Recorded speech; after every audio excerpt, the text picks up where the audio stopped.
Most assume that they have the world's best mother of all time, but of course they can't all be right. However, while many mothers might get nominated by their offspring for the title of best ever, some mothers clearly don't belong anywhere near that list. Below are 20 things about some of history's worst mothers. Number 20. George Washington's mom went out of her way to make life awkward for her son. The story about George Washington cutting down the cherry tree, and being unable to lie about it to his father, is the most famous one about the first president's childhood. It never happened, but digging into the boy Washington's relationship with his mother could yield some true, although less uplifting, tales. Compared to other mothers on this list, Mary Ball Washington was not monstrous. Indeed, she deserves credit for raising the father of his country. What made Mary Ball a bad mother was the lifelong diet passive-aggressiveness she fed her son. As George Washington put it, he grew up 10 times more afraid of Mary than anybody else he knew. She kept making things awkward for him his entire life.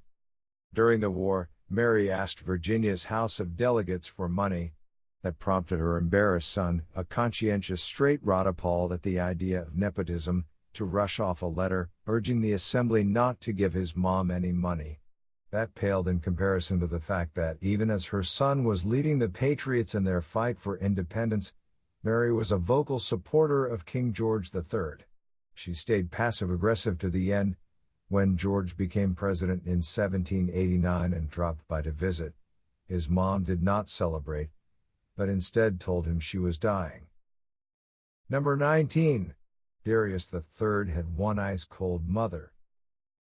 Alexander the Great kicked off his conquest of the Persian Empire by defeating the Persian governor's forces in Asia Minor at the Battle of the Granicus River in 334 BC. That got the attention of Persia's king Darius the Third, so he set out at the head of a huge to settle Alexander's hash in person. They met at the Battle of Issus in 333 BC, another Persian defeat, that ended with Darius fleeing the field. He left behind not only his defeated men, as well as his baggage and supplies, but also his family and harem. Persian kings traditionally took their womenfolk with them on campaign, so when Darius ran away at Issus, he left behind his wife, 2 daughters, and his mother, Sisygambis. Alexander treated them with respect, but Darius' flight left Sisygambis seething with contempt for her son, who ran away and left her behind. The Persian king was beaten by Alexander once more at the Battle of Gaugamela, which also ended with Darius fleeing the field. When Darius was eventually killed, Alexander sent his body to Sisygambis to mourn for it and bury him. Instead, she coldly said, "I have but one son," meaning Alexander, and he is king of all Persia. By contrast, when Alexander died a decade later, Sisygambis went into paroxysms of mourning, refusing to leave her room or eat, and died of grief a few days later. Number 18. Ma Barker raised her sons to be violent criminals, and led them to their deaths. During the 1930s, America was swept by a wave of violent and flashy criminals who fascinated, horrified, and titillated the public. This was the era of iconic outlaws such as Dillinger, Bonnie, and Clyde, and Machine Gun Kelly.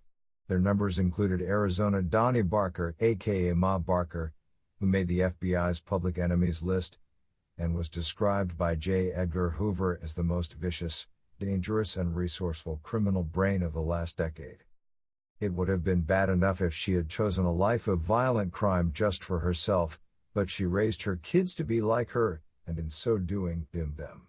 Sons Arthur, Fred, Herman, and Lloyd Barker were raised to become violent thugs since childhood, and they grew up to be car thieves, armed robbers, kidnappers, and murderers. It ended badly for son Herman, who killed himself in the 1920s to avoid capture after a bungled bank robbery. Ma Barker and another son, Fred, followed him to Great Beyond in 1935, when they got into a shootout with FBI agents in Florida. Number 17. Empress Irene rose to power during a bonkers era of religious turmoil. Nowadays, the finer points of Christian doctrine seldom raise a kerfuffle beyond the walls of seminaries, or betwixt professors of theology, clerics, or the such. But in centuries past, and to an extent that is difficult to grasp nowadays, theological debates used to rile up your average Christian man or woman on the street more than most anything can rile us up today.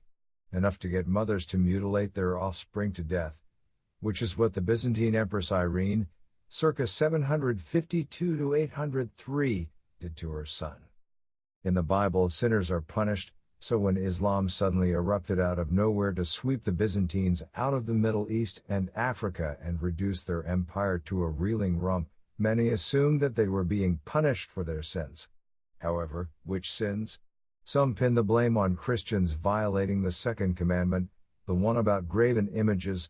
Churches were full of religious paintings, leading Christians, so the argument went, to worship idols. How was making offerings to saints or revering their images different from worshipping Baal? That line of reasoning led to a backlash against icons, known as iconoclasm, that kicked off decades of religious turmoil.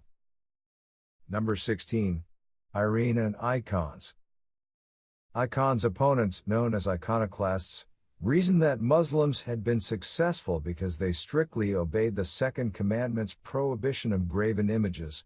In 711, the year the Muslims invaded Spain, a new emperor, Leo the Isaurian, ascended the throne in Constantinople.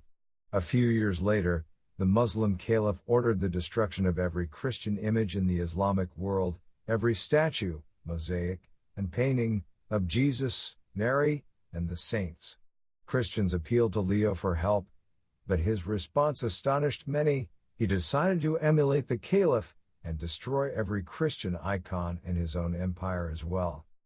Leo's agents spread throughout what was left of the Byzantine Empire, invading churches to root out and destroy images and icons. That kicked off half a century of iconoclasm, as Leo's son and successor, Constantine V, went about smashing icons as enthusiastically as his dad had. However, while iconoclasm had plenty of support, it also had plenty of opposition. Many loved their icons and hated iconoclasts. One such opponent was Emperor Constantine V's daughter-in-law, Irene of Athens. She bided her time, until the moment came for her to undo iconoclasm. Unfortunately, that also entailed undoing her own son. Number 15. Irene undoes iconoclasm and mutilates her son. Irene's husband became Emperor Leo IV, but died soon thereafter, leaving the empire to his son, the child Emperor Constantine VI, with Irene as regent.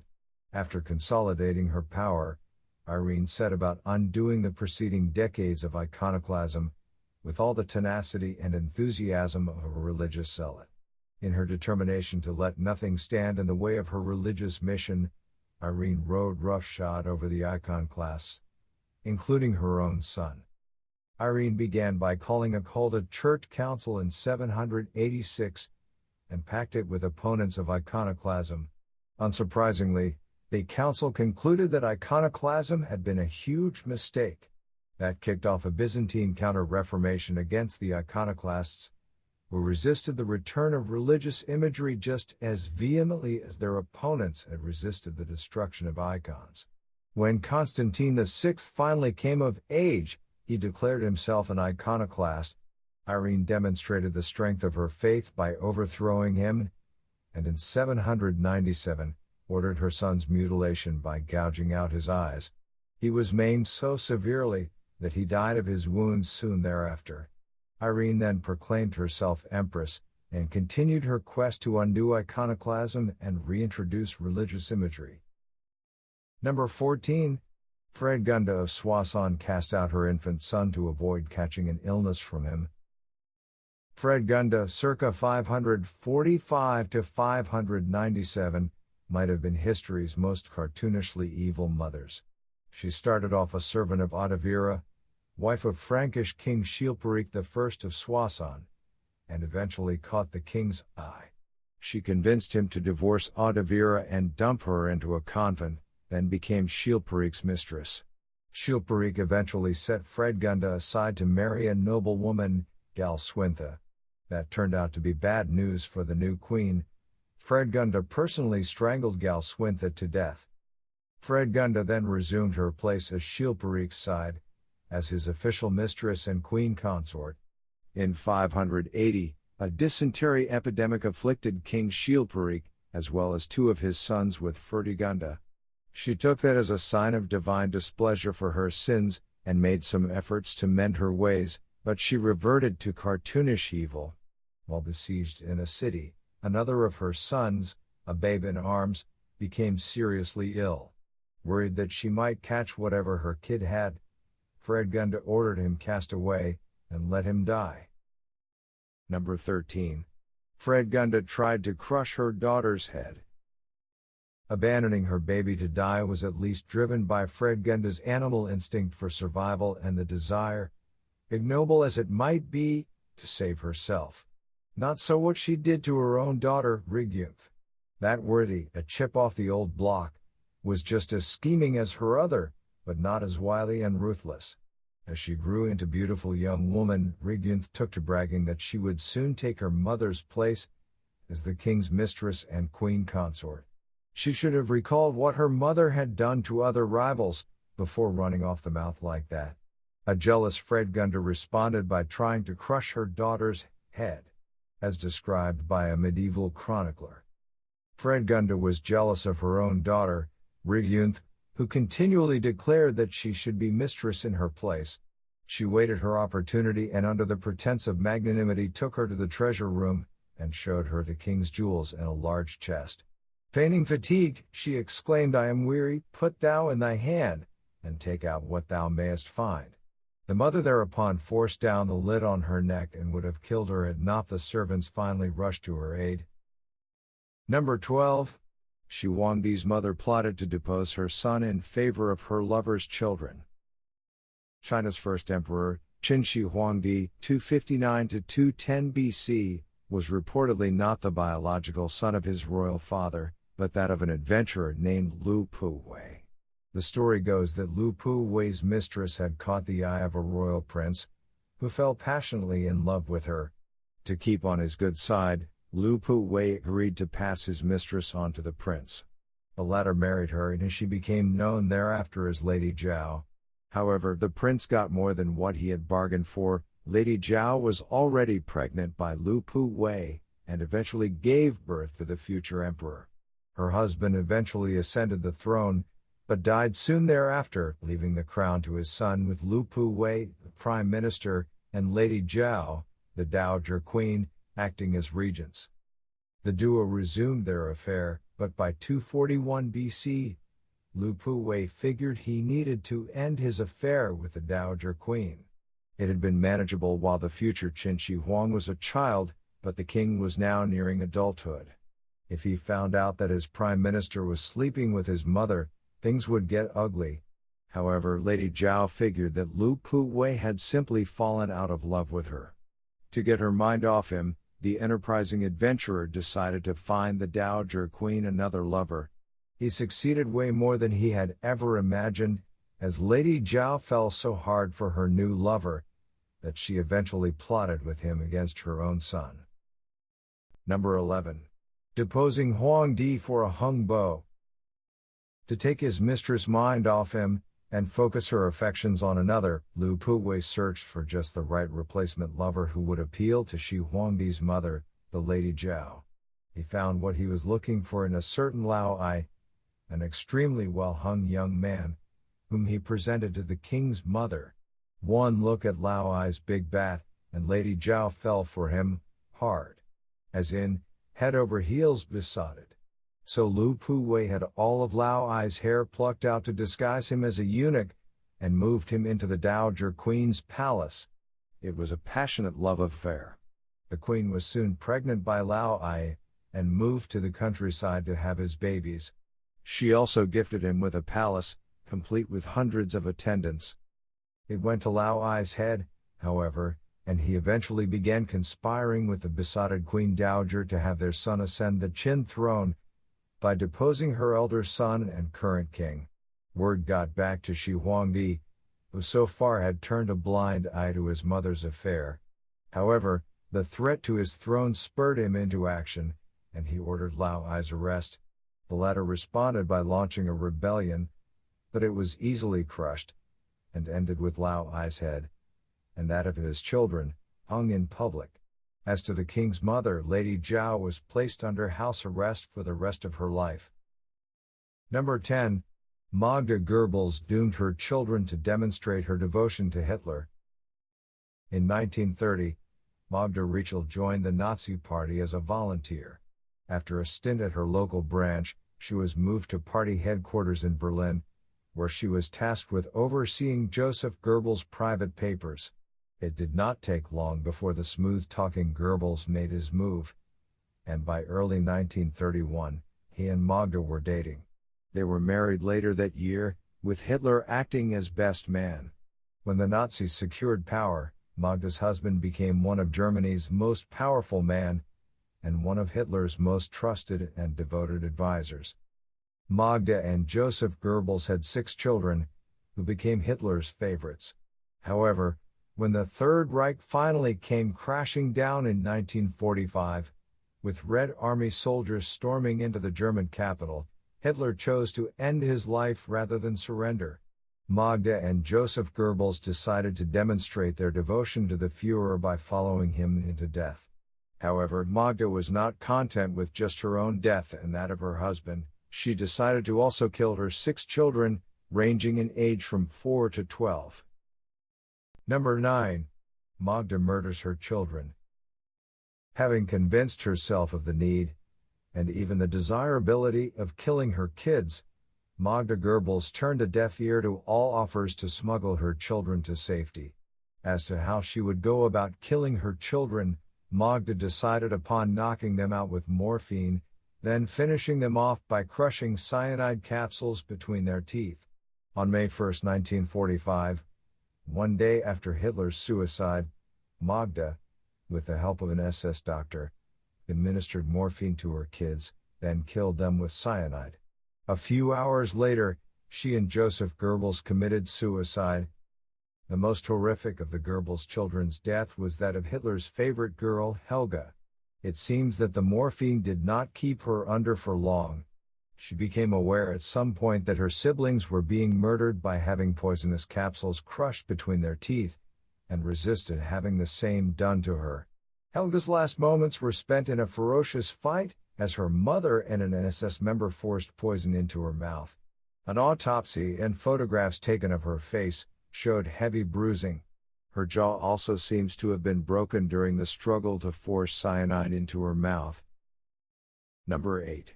Chang Isao married her son. Chang Isao, 1775–1844, worked the South China in the early 19th century, and was probably history's most successful pirate. A former prostitute, she married a powerful pirate, and inherited his outlaw realm upon his death. However, she was no mere widow who looked into an inheritance. Her own piratical legacy far exceeded that of her departed husband. Chang commanded tens of thousands of outlaws, and despite challenging the British Empire, the Portuguese Empire, as well as the Chinese Qing dynasty, she survived to end her days in peaceful retirement. She was good at choosing capable subordinates, the most formidable of whom was Cheung Po Tsai, 1783–1822, who was kidnapped in childhood by Chang and her husband. Pressed into their crews, a teenager excelled in the new career suddenly thrust upon him, and rose swiftly through the ranks. Before long, Chang had become the Chang's favorite, and was adopted by them as their son. When Chang's husband drowned, the widow took over his pirate fleet, married her adopted son, and made him her right-hand man. Number 7. Chang Isao and her son-husband terrorized the waves. The scale of piratical activities carried out by Chang Isao and her son/husband, Cheung, exceeded anything seen in the Caribbean during the golden age of piracy. At the height of her power, Cheng controlled over 300 sailing ships, and commanded up to 80,000 pirates. To put that into perspective, The Caribbean age of piracy's most notorious villain, Blackbeard, never commanded more than 4 ships and 300 men. With her massive armada, Chang dominated the shipping lanes around southern China and held them for ransom. Her depredations finally compelled the Chinese authorities to launch a massive campaign to eradicate piracy and restore order. In 1810, seeing the writing on the wall, Chang accepted a pardon. She abandoned piracy, turned her back on her son/husband, and returned to her hometown. There, she opened a gambling den and whorehouse, and died peacefully in bed in 1844. Number 6. Elizabeth Báthory neglected her kids to focus on torture and murder. The one good thing that could be said about Countess Elizabeth Báthory de Gurbles, 1560–1614, as a mother, is that she did not murder her 6 kids. However, she set them aside to murder hundreds of others. Indeed, she owns the Guinness Book of World Records record for most prolific female murderess, having tortured and killed hundreds of young women between 1585 and 1609. She was probably history's most vicious female serial killer. She was born into a distinguished aristocratic family that ruled Transylvania, and was raised amidst wealth and privilege. Báthory received an excellent education from top-notch tutors, and at age 12, was betrothed to a prominent Hungarian aristocrat. A year later, however, she got pregnant by a commoner, so her fiancé had her lover castrated, then torn to pieces and fed to the dogs. Elizabeth gave birth to a daughter, and promptly cast her aside. She wed her betrothed in 1575. It continued to cuckold him. Number 5. Elizabeth Báthory tortured and murdered hundreds of young women. Elizabeth Báthory developed a taste for sadism, and sometime around 1585, began torturing and killing young girls. She started off with servants at her castle, then serf girls from surrounding peasant villages, and eventually, the daughters of local gentry, sent to her castle to receive an aristocratic education and learn courtly manners. Witnesses reported seeing Báthory stabbing her victims, piercing their lips with needles, burning them with red-hot irons, biting their breasts and faces, and cutting them with scissors. Some of her victims were beaten to death, while others were starved. In winter, she got a kick out of sending serving girls out in the snow, where she had water poured over them and watched them getting turned into human icicles. In summer, she would often coat her victims in honey, and watch them get tormented by ants, bees, and other insects. She bathed in her victims' blood, and drank it in the belief that it would preserve her youth. The exact number of Báthory's victims is unknown, but estimates range as high as 650. Rumors eventually got out, and the authorities conducted an investigation. In 1610, Báthory and 4 of her accomplices were arrested. Her accomplices were tried and convicted, and 3 were executed. Báthory, however, never faced trial. Instead, she was quietly sent to a castle and confined to a windowless room until her death, 5 years later. Number 4. Cleopatra the Third had no hesitation about acknowledging she had a favorite child. Even if a mother has a favorite kid, she's expected to at least go through the motions of saying that she loves all her kids just the same. Not so with the Ptolemaic dynasty's Cleopatra the Third. The Ptolemies were probably history's most dysfunctional ruling family, and Ptolemaic family intrigues complicated the reign of Ptolemy IX Soter. Among other things, the Ptolemies had an established family tradition of incest, so this Ptolemy married his sister Cleopatra IV. When his father, Ptolemy VIII Potbelly, died in 116 BC, Ptolemy IX's mother and the reigning queen, Cleopatra III, made him co-regent. However, Ptolemy IX was not her favorite son, and she only chose him because of public pressure from the citizens of Alexandria. So Cleopatra III worked out the resulting resentment by forcing Ptolemy IX to divorce his sister wife Cleopatra IV, and replace her with her own sister, and Ptolemy IX's aunt, Cleopatra Selene I. Ptolemy IX's sister and ex-wife fled Egypt to the neighboring Hellenistic Seleucid kingdom, where she married Antiochus IX and became queen consort in 114 BC. Her reign proved brief, however, and she was murdered during a spat of dynastic turmoil. As to Ptolemy IX, Cleopatra III accused him of having tried to murder her, and deposed him in 107 BC. His place was taken by his brother and Cleopatra III's favorite son, Alexander, who ascended the throne as Ptolemy X. Number 3. Cleopatra III got no gratitude from her favorite son.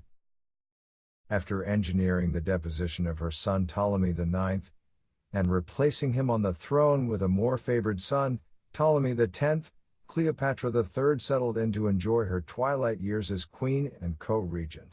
Unfortunately for her, that enjoyment did not last as long as she might have hoped, because the favorite son whom Cleopatra III had made king demonstrated his ingratitude in the most visceral way possible.